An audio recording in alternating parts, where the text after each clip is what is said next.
Live India 24 channel में आप सभी का बहुत बहुत स्वागत है। आइए सुनते हैं मुंशी प्रेमचंद जी द्वारा लिखित उपन्यास सेवा सदन का भाग 30। पद्म सिंह ने चिंतित भाव से कहा कि यही चिंता लगी रहती है कि उस अभागिन कन्या का बेड़ा कैसे पार लगेगा। अगर कहीं आश्रम का भार सिर पर पड़ा तो जान ही पर बन जाएगी। ऐसे अथाह दलदल में फंस गया हूँ कि ज्यों-ज्यों ऊपर उठना चाहता हूँ और नीचे दबा जाता हूँ। यही बात करते करते डॉक्टर साहब का बंगला आ गया। 10 बजे थे। डॉक्टर साहब अपने सुसज्जित कमरे में बैठे हुए अपनी बड़ी लड़की मिस कांति से शतरंज खेल रहे थे। मेज पर 2 टेरियर कुत्ते बैठे हुए बड़े ध्यान से शतरंज की चालों को देख रहे थे और कभी कभी उनकी समझ में खिलाड़ियों की कोई भूल हो जाती थी तो पंजों से मोहरों को उलट पलट देते थे। मिस कांति उनकी इस शरारत पर हंसकर अंग्रेजी में कहते थे, यू नॉटी। मेज़ की बाईं ओर एक आराम कुर्सी पर सैयद तेंग अली साहब विराजमान थे और बीच बीच में मिस कांति को चालें बताते जाते थे। इतने में हमारे दोनों मित्र जा पहुँचे। डॉक्टर साहब ने उठकर दोनों सज्जनों से हाथ मिलाया। मिस कांति ने उनकी ओर दबी निगाहों से देखा और मेज पर से एक पत्र उठाकर पढ़ने लगी। डॉक्टर साहब ने अंग्रेजी में कहा, मैं आप लोगों से मिलकर बहुत प्रसन्न हुआ। आइए आप लोगों को मिस कांति से इंट्रोड्यूस कराता हूँ। परिचय हो जाने पर मिस कांति ने दोनों आदमियों से हाथ मिलाया और हंसती हुई बोली, बाबा अभी आप लोगों का जिक्र कर रहे थे, मैं आपसे मिलकर बहुत प्रसन्न हुई। डॉक्टर श्यामाचरण बोले, मिस कांति अभी डलहौजी पहाड़ से आई हैं। इनका स्कूल जाड़े में बंद हो जाता है। वहाँ शिक्षा का बहुत उत्तम प्रबंध है। यह अंग्रेजी की लड़कियों के साथ बोर्डिंग हाउस में रहती हैं। लेडी प्रिंसिपल ने अब की उनकी प्रशंसा की है। कांति जरा अपनी लेडी प्रिंसिपल की चिट्ठी इन्हें दिखा दो। मिस्टर शर्मा, आप कांति की अंग्रेजी बातें सुनकर दंग रह जाएंगे। यह मुझसे कितने ही नए मुहावरे सीख सकती है। मिस कांति ने लजाते हुए अपना प्रशंसा पत्र पद्म सिंह को दिखाया। उन्होंने उसे पढ़कर कहा, आप लैटिन भी पढ़ती हैं? डॉक्टर साहब ने कहा, लैटिन में अब की परीक्षा में इन्हें 1 पदक मिला है। कल क्लब में कांति ने ऐसा अच्छा गेम दिखाया कि अंग्रेज लेडियां दंग रह गईं। हाँ, आपकी बार आप हिंदू मेंबरों के जलसे में नहीं थे। पद्म सिंह ने कहा, जी नहीं, जरा मकान पर चला गया था। डॉक्टर साहब बोले, आप ही के प्रस्ताव पर विचार किया गया। मैं तो उचित समझता हूँ कि अभी उसे बोर्ड में पेश करने से जल्दी ना करें। अभी सफलता की बहुत कम आशा है। तेगली बोले, जनाब मुसलमान मेंबरों की तरफ से तो आपको पूरी मदद मिलेगी। डॉक्टर साहब ने कहा, हाँ, लेकिन हिंदू मेंबरों में तो मतभेद है। पद्म सिंह फिर बोले, आपकी सहायता हो जाए तो सफलता में कोई संदेह ना रहेगा। डॉक्टर साहब बोले, मुझे इस प्रस्ताव से पूरी सहानुभूति है, लेकिन आप जानते हैं मैं गवर्नमेंट का नामजद किया हुआ मेंबर हूँ। जब तक यह ना मालूम हो जाए कि गवर्नमेंट इस विषय में पसंद करती है या नहीं, तब तक मैं ऐसे सामाजिक प्रश्न पर कोई राय नहीं दे सकता। विठल दास ने तीव्र स्वर में कहा, जब मेंबर होने से आपके विचार स्वतंत्र में बाधा पड़ती है तो आपको इस्तीफा दे देना चाहिए। तीनों आदमियों ने विठल दास को उपेक्षा की दृष्टि से देखा। उनका कथन असंगत था। तेंग अली ने व्यंग भाव से कहा, इस्तीफा दे दें तो यह सम्मान कैसे हो? लाट साहब के बराबर कुर्सी पर कैसे बैठें? ऑनरेबल कैसे कहलाएं? बड़े बड़े अंग्रेजों से हाथ मिलाने का सौभाग्य कैसे प्राप्त हो? सरकारी डिनर में बढ़ चढ़कर हाथ मारने का गौरव कैसे मिले? नैनीताल की सैर कैसे करें? अब की वक्रता का चमत्कार कैसे दिखाएं? यह भी तो सोचिए। विठल दास बहुत लज्जित हुए। पद्म सिंह पछताए कि विठल दास के साथ नाहक आए। डॉक्टर साहब गंभीर भाव से बोले, साधारण लोग समझते हैं कि इस लालच से लोग मेंबरी के लिए दौड़ते हैं। वह यह नहीं समझते कि वह कितना जिम्मेदारी का काम है। गरीब मेंबरों को अपना कितना समय, कितना विचार, कितना धन, कितना परिश्रम इसके लिए अर्पण करना पड़ता है। इसके बदले में उसे इस संतोष के सिवा और क्या मिलता है कि देश और जाति की सेवा कर रहा हूँ। ऐसा न हो तो कोई मेंबर की परवाह ना करे। तेंगली बोले, जी हाँ, इसमें क्या शक है, जनाब ठीक फरमाते हैं। जिसके सिर पर अजीम शनान जिम्मेदारी पड़ती है उसका दिल जानता है। 11 बज गए थे। श्यामाचरण पद्म सिंह कहा, मेरे भोजन का समय हो गया, अब जाता हूँ, आप संध्या समय मुझसे मिलिएगा। पद्मसेन ने कहा, हाँ हाँ, शौक से जाइए। उन्होंने सोचा, जब ये भोजन में जरा सी देर हो जाने से इतने घबराते हैं तो दूसरों से क्या आशा की जाए। लोग जाति और देश के सेवक तो बनना चाहते पर जरा जरा भी कष्ट नहीं उठाना चाहते। लाला भगत राम धूप में तख्ते पर बैठे हुक्का पी रहे थे। उनकी छोटी बेटी गोद में बैठी हुई धुआं को पकड़ने के लिए बार बार हाथ बढ़ाती थी। सामने ज़मीन पर कई मिस्त्री और राजगीर बैठे हुए थे। भगवत राम पद्म सिंह को देखते ही उठ खड़े हुए और पालागन करके बोले, मैंने शाम ही को सुना था कि आप आ गए। आज प्रातःकाल जाने वाला था, लेकिन कुछ ऐसा झंझट आ पड़ा कि अवकाश ही न मिला। यह ठेकेदारी का काम बड़े झगड़े का है।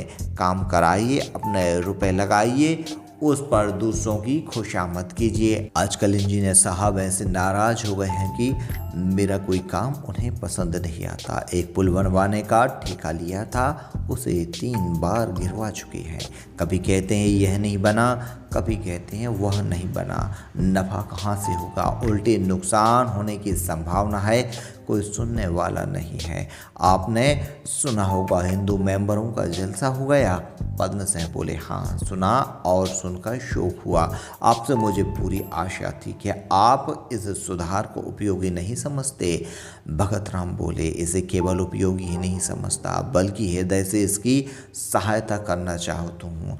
पर मैं अपनी राय का मालिक नहीं हूँ। मैंने अपने को स्वार्थ के हाथों में बेच दिया है। मुझे आप ग्रामोफोन का रिकॉर्ड समझिए, जो कुछ भर दिया जाता है वही कह सकता हूँ और कुछ नहीं। पद्म सिंह ने कहा, लेकिन आप यह तो मानते हैं कि जाति के हित में स्वार्थ से पार्थक्य होना चाहिए। भगत राम ने कहा, जी हाँ, इसे सिद्धांत रूप से मानता हूँ पर इसे व्यवहार में लाने की शक्ति नहीं रखता। आप जानते होंगे मेरा सारा कारोबार सेठ चिम्मनलाल की मदद से चलता है। अगर उन्हें नाराज कर लूँ तो यह सारा ठाट बिगड़ जाए। समाज में मेरी जो कुछ मान मर्यादा है वह इसी ठाट बाट के कारण है। विद्या और बुद्धि है ही नहीं, केवल इसी स्वांग का भरोसा है। आज अगर कलई खुल जाए तो कोई बात भी न पूछे, दूध की मक्खी की तरह समाज से बाहर निकाल दिया जाऊंगा। बतलाइए, शहर में कौन है जो केवल मेरे विश्वास पर हजारों रुपए बिना सूद के दे देगा, और फिर केवल अपनी ही फिक्र तो नहीं है। कम से कम 300 रुपये मासिक गृहस्थी का खर्च है। जाति के लिए मैं स्वयं कष्ट झेलने के लिए तैयार हूँ, पर अपने बच्चों को कैसे निरलंब कर दूंगा। जब हम अपने किसी कर्तव्य से मुंह तोड़ते हैं तो दोष में बचने के लिए ऐसी प्रबल युक्तियां निकालते हैं कि कोई मुंह ना खुल सके। इस समय हम संकोच को छोड़कर अपने संबंध में ऐसी ऐसी बातें कह डालते हैं कि जिनके गुप्त रहने की हमें कल्पना नहीं होती। लाला भगत राम के हृदय में यही भाव काम कर रहा था। पद्म से समझ गए कि इससे कोई आशा नहीं। बोले, ऐसी अवस्था में आप पर कैसे जोर दे सकता हूँ। मुझे केवल एक वोट की फिक्र है, कोई उपाय बतलाइए कैसे मिले। भगत राम बोले, कुंवर साहब के यहाँ जाइए, ईश्वर चाहेंगे तो उनका वोट आपको मिल जाएगा। सेठ बलभद्र दास ने उन पर 3000 रुपये की नालिश की है। कल उनकी डिग्री भी हो गई है। कुंवर साहब उस समय बलभद्र दास से तने हुए हैं। बस चले तो गोली मार दें। फंसाने का एक लटका आपको और बता देता हूँ। उन्हें किसी सभा का प्रधान बना दीजिएगा, बस उनकी नकेल आपके हाथ में हो जाएगी। पद्म सिंह ने हंसकर कहा, अच्छी बात है, उन्हीं के यहाँ चला जाता हूँ। दोपहर हो गई थी। केवल पद्म सिंह को भूख प्यास न थी। बग्गी पर बैठकर चले। कुंवर साहब वरुण के किनारे एक बंगले में रहते थे। आध घंटे में आ पहुँचे। बंगले के हाथे में न कोई सजावट थी न सफाई। फूल पत्ती का नाम ना था। वरामदे में कई कुत्ते जंजीर से बंधे खड़े थे, एक तरफ कई घोड़े बंधे हुए थे। कुंवर साहब को शिकार का बहुत शौक था, कभी कभी कश्मीर तक का चक्कर लगा लिया करते थे। इस समय वह सामने कमरे में बैठे हुए सितार बजा रहे थे। एक कोने में कई बंदूकें और बर्चियां रखी हुई थीं। दूसरी ओर एक बड़ी मेज पर एक घड़ियाल बैठा था। पद्म सिंह कमरे में आए तो उसे देखकर एक बार चौंक पड़े। खाल में ऐसी सफाई से भूसा भरा गया था कि उसमें जान सी पड़ गई थी। कुंवर साहब ने शर्मा जी का बड़े प्रेम से स्वागत किया। आइए महाशय, आपके तो दर्शन दुर्लभ हो गए। घर से कब आए? पद्म सिंह बोले, कल आया था। कुंवर बोले, चेहरा उतरा हुआ है, बीमार थे क्या? पद्म सिंह ने कहा, जी नहीं, बहुत अच्छी तरह हूँ। कुंवर ने कहा, कुछ जलपान कीजिएगा? पद्म सिंह बोले, नहीं क्षमा कीजिए, क्या सितार का अभ्यास हो रहा था? कुंवर बोले, जी हाँ, मुझे तो अपना सितार ही पसंद है। हारमोनियम और पियानो सुनकर मुझे मतली सी होने लगती है। इन अंग्रेज बाजों में हमारे संगीत को चौपट कर दिया है। इसकी चर्चा ही उठ गई और जो कुछ असर रह गया था वह थिएटर ने पूरी तरह कर दिया। जिसे देखिए गज़ल और कव्वाली की रट लगा रहा है। थोड़े दिनों में धनुर्विद्या की तरह इसका भी लोप हो जाएगा। संगीत से हृदय में पवित्र भाव पैदा होते हैं। जब से गाने का प्रचार कम हुआ हम लोग भाव शून्य हो गए हैं और इसका सबसे बुरा असर हमारे साहित्य पर पड़ा है।